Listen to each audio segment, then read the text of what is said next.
नमस्कार साथियों, स्वागत है आप सभी का एक और नई वीडियो में। तो आज की वीडियो में हम बात करेंगे हिंदी साहित्य के ऐसे प्रश्नों की जो परीक्षा में बार बार पूछे जाते हैं, रिपीट होते हैं। हो सकता है इस बार आपकी परीक्षा में आपसे पूछे जाएं, तो आज इन्हीं प्रश्नों के बारे में पढ़ेंगे। और आप सभी वीडियो को ध्यान से जरूर देखिएगा। और जो भी विद्यार्थी चैनल पर नए हैं या पहली बार क्लास ले रहे हैं, चैनल को सब्सक्राइब जरूर कर लें, क्योंकि इसी तरह के महत्वपूर्ण प्रश्न चैनल पर डेली कराए जाते हैं। तो चलिए वीडियो को शुरू करते हैं और देखते हैं आज का पहला प्रश्न। तो देखिए, पहला प्रश्न है, राजा भोज का सपना पुस्तक के लेखक हैं। ऑप्शंस दिए गए हैं, राजा लक्ष्मण सिंह, तारा मोहन मित्र, राजा शिव प्रसाद या रामचंद्र शुक्ल। तो देखिए, राजा भोज का सपना यह प्रश्न परीक्षा में पूछा जाता है। आप में से ज्यादातर विद्यार्थियों को इसका आंसर पता होगा। मैं फिर भी आपको बता दूं कि राजा भोज का सपना जो पुस्तक है, इसके लेखक हैं राजा शिव प्रसाद। याद रखिएगा, ऑप्शन सी इस प्रश्न का सही उत्तर हो जाएगा कि राजा भोज का सपना पुस्तक के रचनाकार या लेखक कौन है। तो आपको राइट आंसर लगाना है राजा शिव प्रसाद। ठीक है, याद रखिएगा, परीक्षा में पूछा जा चुका है, हो सकता है इस बार भी आपसे पूछा जाए। अब इसके बाद देखिए, नेक्स्ट क्वेश्चन देखते हैं। गोरखवाणी नामक पुस्तक के संपादक हैं। ऑप्शन दिए गए हैं, हजारी प्रसाद, डॉक्टर भागीरथ मिश्र, डॉक्टर पीताम्बर दत्त या महावीर प्रसाद द्विवेदी। गोरखवाणी नामक पुस्तक के संपादक कौन है? तो देखिए, इस प्रश्न का सही उत्तर हो जाएगा डॉक्टर पीताम्बर दत्त। ऑप्शन सी इस प्रश्न का सही उत्तर होगा। याद रखिएगा, गोरखवाणी नामक पुस्तक के संपादक हैं डॉक्टर पीताम्बर दत्त। ठीक है, याद रखिएगा। अब इसके बाद देखिए, नेक्स्ट क्वेश्चन है, ज्ञान बोध किसकी रचना है? ऑप्शंस दिए गए हैं, सेनापति, रज्य, मलुकदास या सुंदरदास। ये प्रश्न परीक्षा में पूछा जा चुका है, इस बार भी आपसे पूछा जा सकता है।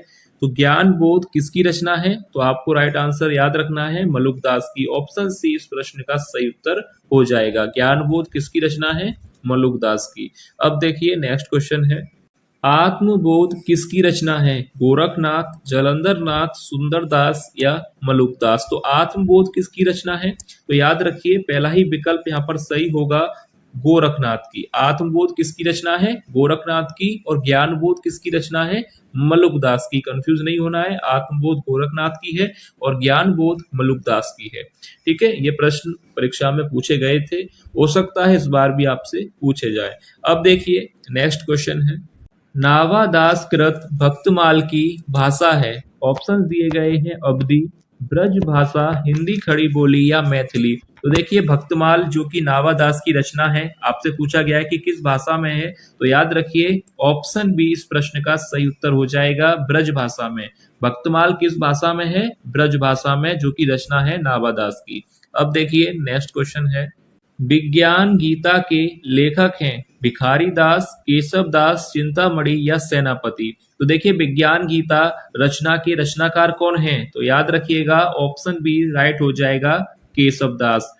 विज्ञान गीता किसकी रचना है? केशव दास जी की। याद रखिएगा, प्रश्न पूछा जा सकता है परीक्षा में, महत्वपूर्ण प्रश्नों की श्रेणी में आता है कि विज्ञान गीता रचना के लेखक के बारे में बताइए। तो याद रखिएगा, केशव दास राइट आंसर हो जाएगा। अब देखिए, नेक्स्ट क्वेश्चन है, शतरंज शतिका कृति के रचनाकार हैं। आपको बताना है कि शतरंज शतिका कृति के लेखक कौन हैं। ऑप्शन दिए गए हैं, रसनिधि, चिंतामणि, देव या भिखारी दास। तो राइट आंसर क्या होगा? शतरंज शतिका कृति के जो लेखक हैं, तो याद रखिएगा, ऑप्शन यहाँ पर सही हो जाएगा डी, भिखारी दास।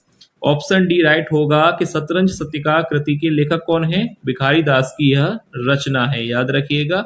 अब देखिए, नेक्स्ट क्वेश्चन है, काव्य रसायन किसकी रचना है? रसनिधि, चिंतामणि, देव या भिखारी दास। तो देखिए, काव्य रसायन के लेखक के बारे में आपसे पूछा गया है, तो याद रखिए, राइट आंसर हो जाएगा ऑप्शन सी, देव। किसकी रचना है? देव, जो कि रीतिकालीन कवि हैं। याद रखिएगा, काव्य रसायन किसकी रचना है? देव की। अब इसके बाद नेक्स्ट क्वेश्चन है, प्रजा हितैषी नामक पत्र के संपादक थे। ऑप्शंस दिए गए हैं, शिव प्रसाद सितारे हिंद, राजा लक्ष्मण सिंह, मुंशी सदा सुखलाल या ऑप्शन डी, लल्लू लाल। तो तो देखिए पहले तो ये प्रश्न काफी महत्वपूर्ण प्रश्न है, आपसे परीक्षा में पूछा जा सकता है कि प्रजा हितैषी नामक पत्र के संपादक कौन थे। तो राइट आंसर ध्यान से देख लीजिएगा कि प्रजा हितैषी नामक पत्र के संपादक थे राजा लक्ष्मण सिंह। ऑप्शन बी यहाँ पर राइट आंसर हो जाएगा। आपसे पूछा जाए कि प्रजा हितैषी पत्र के संपादक, तो राजा लक्ष्मण सिंह राइट आंसर होगा। और कहां से इसका संपादन हुआ था, तो याद रखिएगा आगरा से। ठीक है, ये भी बन सकता है प्रश्न। तो प्रजा हितैषी नामक पत्र का संपादन जो है आगरा से हुआ था। अब इसके बाद नेक्स्ट क्वेश्चन है, आलसियों का कोड़ा किसकी रचना है? शिव प्रसाद सितारे हिंद, राजा लक्ष्मण सिंह, मुंशी सदा सुखलाल या ऑप्शन डी लल्लू लाल। तो देखिए आलसियों का कोड़ा इस रचना को किसने लिखा है? तो राइट आंसर हो जाएगा ऑप्शन ए। याद रखिएगा पहला ही विकल्प यहाँ पर सही होगा। शिव प्रसाद सितारे हिंद की यह रचना है आलसियों का कोड़ा। और ये परीक्षा में पूछा गया था प्रश्न कि आलसियों का कोड़ा रचना किसकी है। तो याद कर लीजिए, इस बार भी आपसे पूछा जा सकता है। शिव प्रसाद सितारे हिंद की यह रचना है। अब नेक्स्ट क्वेश्चन देखते हैं, आकाश गंगा काव्य संग्रह है बालकृष्ण शर्मा जी का, भगवती चरण वर्मा, राम कुमार वर्मा या उदय शंकर भट्ट का। तो देखिए आकाश गंगा काव्य संग्रह किसका है? तो राइट आंसर आपको यहाँ पर लगाना है ऑप्शन सी राम कुमार वर्मा जी का। क्लियर है आपको? अब देखिए नेक्स्ट क्वेश्चन है, हम बिस्पाई जन्म के लेखक हैं। ऑप्शन दिए गए हैं बालकृष्ण शर्मा, भगवती चरण वर्मा, राम कुमार वर्मा या उदय शंकर भट्ट। तो देखिए हम बिस्पाई जन्म के इस रचना के लेखक कौन है?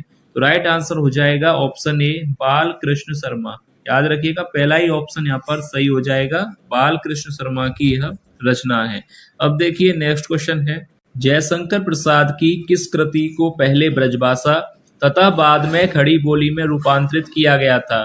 तो देखिए ऑप्शंस दिए गए हैं आंसू, कानन कुसुम, झरना या प्रेम पथिक। तो राइट आंसर यहाँ पर क्या होना चाहिए कि जयशंकर प्रसाद की कौन सी कृति है जिसको पहले ब्रजभाषा में और बाद में खड़ी बोली में रूपांतरित किया गया था? तो देखिए यहाँ पर राइट आंसर हो जाएगा ऑप्शन डी प्रेम पथिक। इस प्रश्न का सही उत्तर हो जाएगा कि जयशंकर प्रसाद की रचना है जिसको पहले ब्रजभाषा में और बाद में खड़ी बोली में जो है रूपांतरित किया गया था। तो ऑप्शन डी यहाँ पर राइट आंसर हो जाएगा। अब देखिए नेक्स्ट क्वेश्चन है, मौर्य विजय किसकी रचना है? ऑप्शंस दिए गए हैं मैथिली शरण गुप्त, सिया राम शरण गुप्त, श्याम नारायण पांडे या माखनलाल चतुर्वेदी। मौर्य विजय किसकी रचना है? तो राइट आंसर हो जाएगा ऑप्शन बी सिया राम शरण गुप्त की यह रचना है। ऑप्शन बी इस प्रश्न का सही उत्तर हो जाएगा। ठीक है, क्लियर है आपको? अब देखिए नेक्स्ट क्वेश्चन है, हल्दी घाटी प्रबंध काव्य है मैथिली शरण का, सिया राम शरण गुप्त का, श्याम नारायण पांडे या माखनलाल चतुर्वेदी। तो देखिए हल्दी घाटी प्रबंध काव्य है, तो राइट आंसर हो जाएगा ऑप्शन यहाँ पर सही हो जाएगा सी, श्याम नारायण पांडे की यह रचना है। हल्दी घाटी प्रबंध काव्य किसका है? श्याम नारायण पांडे जी का। ऑप्शन सी इस प्रश्न का सही उत्तर हो जाएगा। अब देखिए नेक्स्ट क्वेश्चन है, प्रगतिशील लेखक संघ की स्थापना हुई 1934, 1933 में या 1930 में या 1936 में? तो देखिए प्रगतिशील लेखक संघ की स्थापना किस वर्ष हुई थी? 1936 में। ऑप्शन डी इस प्रश्न का सही उत्तर हो जाएगा। याद रखिएगा 1936 में प्रगतिशील लेखक संघ की स्थापना हुई थी। ऑप्शन डी इस प्रश्न का सही उत्तर हो जाएगा। अब देखिए नेक्स्ट क्वेश्चन है, आधुनिक युग की गीता दिनकर की किस रचना को कहा गया है? उर्वशी, कुरुक्षेत्र, हुंकार या रेणुका? तो राइट आंसर हो जाएगा ऑप्शन बी। याद रखिए कुरुक्षेत्र यहाँ पर राइट होगा जिसको आधुनिक युग की गीता कहा गया है। तो राइट आंसर हो जाएगा ऑप्शन बी। अब देखिए नेक्स्ट क्वेश्चन है, अंधा कुआं के रचनाकार हैं मोहन राकेश, सुरेंद्र वर्मा, लक्ष्मी नारायण लाल या धर्मवीर भारती। तो अंधा कुआं इसके लेखक कौन है? तो राइट आंसर हो जाएगा ऑप्शन सी लक्ष्मी नारायण लाल। याद रखिएगा ऑप्शन सी इस प्रश्न का सही उत्तर हो जाएगा कि अंधा कुआं के लेखक हैं लक्ष्मी नारायण लाल। अब देखिए नेक्स्ट क्वेश्चन है, 7 गीत वर्ष के रचनाकार हैं मोहन राकेश, सुरेंद्र वर्मा, लक्ष्मी नारायण लाल या धर्मवीर भारती। 7 गीत वर्ष इसको किसने लिखा है? तो राइट आंसर हो जाएगा ऑप्शन डी धर्मवीर भारती जी ने। ठीक है, याद रखिएगा ऑप्शन डी यहाँ पर राइट हो जाएगा। 7 गीत वर्ष रचना किसकी है? धर्मवीर भारती जी की। अब देखिए नेक्स्ट क्वेश्चन है, अंधा युग के रचनाकार हैं मोहन राकेश, सुरेंद्र वर्मा, लक्ष्मी नारायण या धर्मवीर भारती। सरल प्रश्न है, अंधा युग किसकी रचना है? धर्मवीर भारती जी की। ऑप्शन डी इस प्रश्न का सही उत्तर होगा। अब इसके बाद नेक्स्ट क्वेश्चन है, साधना संग्रह के रचनाकार हैं वृंदावन लाल वर्मा, मोहन राकेश, राय कृष्णदास या विनय मोहन शर्मा। तो देखिए साधना संग्रह के लेखक हैं राय कृष्णदास। ऑप्शन सी इस प्रश्न का सही उत्तर हो जाएगा। ठीक है, क्लियर है आपको? साधना संग्रह के लेखक कौन है? राय कृष्णदास। अब देखिए नेक्स्ट क्वेश्चन है, बेईमान की परत के रचनाकार हैं कन्हैया लाल मिश्र प्रभाकर, हरिशंकर परसाई, मोहन राकेश या राम वृक्ष बेनीपुरी। तो देखिए बेईमान की परत रचना के लेखक कौन है? तो राइट आंसर हो जाएगा ऑप्शन बी हरिशंकर परसाई इस प्रश्न का सही उत्तर हो जाएगा। याद रखिएगा। अब देखिए नेक्स्ट क्वेश्चन है, परिवेश निबंध संग्रह के लेखक हैं। तो राइट आंसर यहाँ पर हो जाएगा मोहन राकेश। कौन है? मोहन राकेश। याद रखिएगा परिवेश निबंध संग्रह किसने लिखा है? मोहन राकेश ने। अब देखिए नेक्स्ट क्वेश्चन, निम्न में कौन सी रचना रेखा चित्र है? रेशमी टाई, मेला आंचल, लहरों के राजहंस या अतीत के चलचित्र। तो आपसे पूछा गया है कि कौन सी रचना रेखा चित्र है, तो यहाँ पर राइट आंसर हो जाएगा ऑप्शन डी अतीत के चलचित्र। और यह रचना किसकी है? महादेवी वर्मा जी की। याद रखिएगा यह रचना किसकी है? महादेवी वर्मा की। लहरों के राजहंस किसकी रचना है? मोहन राकेश की। और यह एक नाटक है। और मेला आंचल आपको पता है यह किसकी रचना है? फणीश्वर नाथ रेणु जी की। याद रखिएगा। और मेला आंचल एक जो है आंचलिक उपन्यास है। क्लियर है आपको किसकी है? यह फणीश्वर नाथ रेणु जी की। याद रखिएगा। अब इसके बाद देखिए नेक्स्ट क्वेश्चन है, हृदय की मधुबार काव्य रचना है निराला की, जयशंकर प्रसाद की या सुमित्रा नंदन पंत या आचार्य रामचंद्र शुक्ल की। तो देखिए हृदय की मधुबार काव्य रचना किसकी है? तो राइट आंसर हो जाएगा इसका भी ऑप्शन डी आचार्य शुक्ल जी की। याद रखिएगा हृदय की मधुबार काव्य रचना को किसने लिखा है? आचार्य रामचंद्र शुक्ल ने। ये प्रश्न आपसे पूछा जा सकता है इस बार, क्योंकि ये प्रश्न पूछा गया था हृदय की मधुबार के लेखक कौन है? तो आचार्य शुक्ल यहाँ पर राइट आंसर हो जाएगा। अब इसके बाद देखिए नेक्स्ट क्वेश्चन है, महाभोज उपन्यास की लेखिका हैं मनु भंडारी, सानी, कृष्णा सोबती या ममता कालिया। तो देखिए महाभोज जो कि उपन्यास है और इस उपन्यास के जो लेखक हैं वह है मनु भंडारी। पहला ही विकल्प यहाँ पर सही हो जाएगा। महाभोज उपन्यास के लेखिका हैं मनु भंडारी।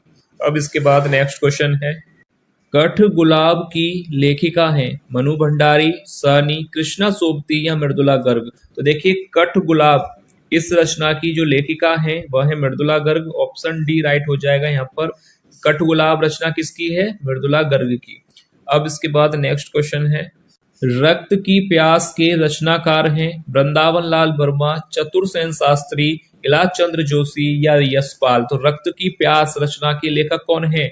वृंदावन लाल वर्मा है या चतुरसेन शास्त्री जी हैं, जोशी जी हैं या यशपाल। तो राइट आंसर हो जाएगा रक्त की प्यास को लिखा है चतुरसेन शास्त्री जी की यह रचना है। ऑप्शन बी इस प्रश्न का सही उत्तर हो जाएगा। याद रखिएगा रक्त की प्यास रचना के जो लेखक हैं वह हैं चतुरसेन शास्त्री जी। अब देखिए नेक्स्ट क्वेश्चन है, पर्दे की रानी के रचनाकार हैं वृंदावन लाल वर्मा की रचना है या चतुरसेन शास्त्री जी की रचना है, इलाज चंद्र जोशी या यशपाल। तो देखिए पर्दे की रानी के लेखक या रचनाकार आपसे पूछा गया है, तो राइट आंसर हो जाएगा ऑप्शन सी इलाज चंद्र जोशी जो है पर्दे की रानी रचना के लेखक हैं। ठीक है, याद रखिएगा इलाज चंद्र जोशी की यह रचना है पर्दे की रानी। अब इसके बाद नेक्स्ट क्वेश्चन दिया गया है, नरक दर नरक उपन्यास की लेखिका हैं मनु भंडारी, ममता कालिया, महादेवी वर्मा या कृष्णा सोबती। नरक दर नरक उपन्यास की लेखिका के बारे में आपसे पूछा गया है, तो राइट आंसर आपको याद रखना है नरक दर नरक उपन्यास किसका है? ममता कालिया का।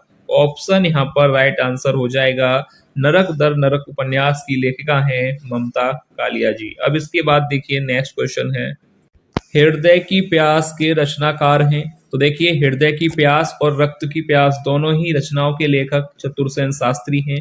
तो ऑप्शन बी यहाँ पर राइट आंसर हो जाएगा।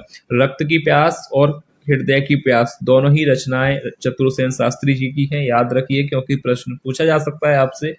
तो चतुरसेन शास्त्री इन दोनों ही रचनाओं के लेखक हैं। अब इसके बाद नेक्स्ट क्वेश्चन है, सांप और सीढ़ी उपन्यास की लेखिका है मनु भंडारी, ममता कालिया सानी या कृष्णा सोबती। सांप और सीढ़ी उपन्यास को किसने लिखा है? तो राइट आंसर यहाँ पर आपको याद रखना है ऑप्शन सी सानी यहाँ पर राइट आंसर हो जाएगा। सांप और सीढ़ी उपन्यास की लेखिका सानी है, ठीक है, याद रखिएगा। अब देखिए नेक्स्ट क्वेश्चन है, हत्या नामक कहानी के लेखक हैं मुंशी प्रेमचंद, जैनेन्द्र कुमार, मुक्तिबोध या अज्ञे। तो देखिए हत्या नामक कहानी को किसने लिखा है? जैनेन्द्र कुमार ने, ऑप्शन बी राइट हो जाएगा। हत्या नामक कहानी के लेखक हैं जैनेन्द्र कुमार। अब इसके बाद नेक्स्ट क्वेश्चन देखते हैं, ठाकुर का कुआं कहानी के लेखक हैं मुंशी प्रेमचंद, जैनेन्द्र कुमार, मुक्तिबोध या अज्ञे। पहले तो ये परीक्षा में आपसे हो सकता है इस बार चांस इसके काफी हैं पूछे जाने के कि ठाकुर का कुआं कहानी के रचनाकार बताइए। तो आपको याद रखना है किसकी कहानी है? मुंशी प्रेमचंद जी की। ऑप्शन ए यहाँ पर राइट आंसर हो जाएगा। ठाकुर का कुआं कहानी के लेखक हैं मुंशी प्रेमचंद। ठीक है, क्लियर है आपको? तो ये था वीडियो का लास्ट प्रश्न। तो आज की वीडियो में जो 35 प्रश्न कराए गए हैं वो बार बार परीक्षा में पूछे जाते हैं, इस बार भी हो सकता है आपसे परीक्षा में पूछा जाए। तो आज की वीडियो के इन प्रश्नों को ध्यान से देखिएगा और किसी भी प्रश्न पर आपको कोई भी डाउट है तो कमेंट करके आप पूछ सकते हैं। तो चलिए मिलेंगे नेक्स्ट क्लास में ऐसे ही और महत्वपूर्ण प्रश्नों के साथ, तब तक के लिए धन्यवाद।